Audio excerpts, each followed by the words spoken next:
పక్షం ఏమంటలేదు. అవి ఒక పక్కన పెడితే అసలు పట్టణాలలో కాంగ్రెస్ పార్టీ చేసిన అభివృద్ధి ఏంది అనే ప్రశ్న కూడా వేయడం లేదు. పైగా మున్సిపల్ శాఖ మంత్రిగా కేటీఆర్ గారే ఉన్నారు.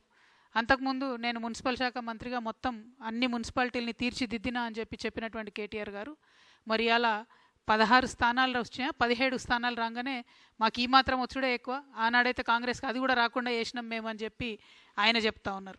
అంటే ఒక విచిత్రమైన స్థితి ఈ రాష్ట్రంలో నెలకొన్నది.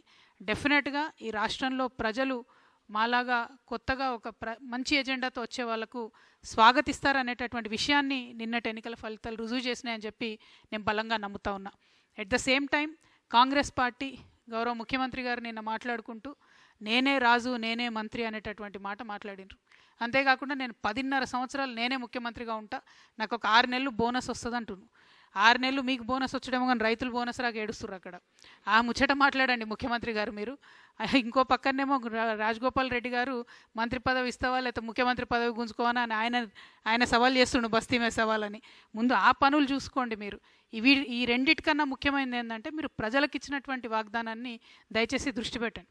బీఆర్ఎస్ పార్టీ అట్టర్గా ఫెయిల్ అయింది కాంగ్రెస్ పార్టీ యొక్క తప్పుల్ని ఎక్స్పోజ్ చేయడంలో. అందుకే కాంగ్రెస్ పార్టీకి ఈ మున్సిపాలిటీస్లో బెటర్ రిజల్ట్ వచ్చిందని నేను అనుకుంటా ఉన్నా.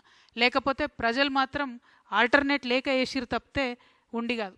ఇక సరే మనం రాజకీయ శక్తిగా వస్తామనగానే బీఆర్ఎస్ పార్టీ నుండి అనేక మంది సోషల్ మీడియాలో కావచ్చు ఇంకో చోట కావచ్చు రకరకాలుగా ట్రోలింగ్ చేస్తూ ఉన్నారు. వాళ్ళందరికీ నేను ఒకటే మాట చెప్తా ఉన్నా, ఎట్ సిర్ఫ్ ట్రైలర్ है, पिक्चर बाकी है. సో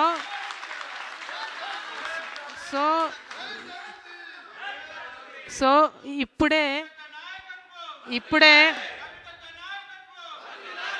ఇప్పుడే తొందరపడి మాట జారకండి, కారు కూతలు కుయ్యకండి. ఇప్పటికన్నా సరిదిద్దుకోండి. ఉద్యమకారులను పట్టించుకోలేదు, వాళ్ళ పక్షాన్ని నేను మాట్లాడితే ఎటువడతట్టు నా మీద మాట్లాడుతూ ఉన్నారు. మీరు పట్టించుకోకపోగా కాంగ్రెస్ ఇస్తానన్న వాగ్దానాలు నెరవేర్చడం కోసం నేను మాట్లాడితే ఉల్టా నా మీద మాట్లాడితే ఏమవుతుందంటే గిట్లనే అవుతుంది result.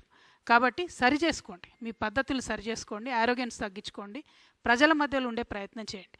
At the same time Congress పార్టీని కూడా మేము డిమాండ్ చేస్తూ ఉన్నాం, ఏవైతే హామీలు మీరు ఇచ్చారో అవి నెరవేర్చడానికి మీకు ఒక అసెంబ్లీ వస్తూ ఉంది. ఇప్పుడు అసెంబ్లీ పెడతా ఉన్నారు బడ్జెట్ సెషన్, అందులో అన్నీ కూడా మీరు హామీలు నెరవేర్చాలని చెప్పి నేను కోరుతా ఉన్నాను. ఇంకొక విచిత్రమైన పరిస్థితిని మనం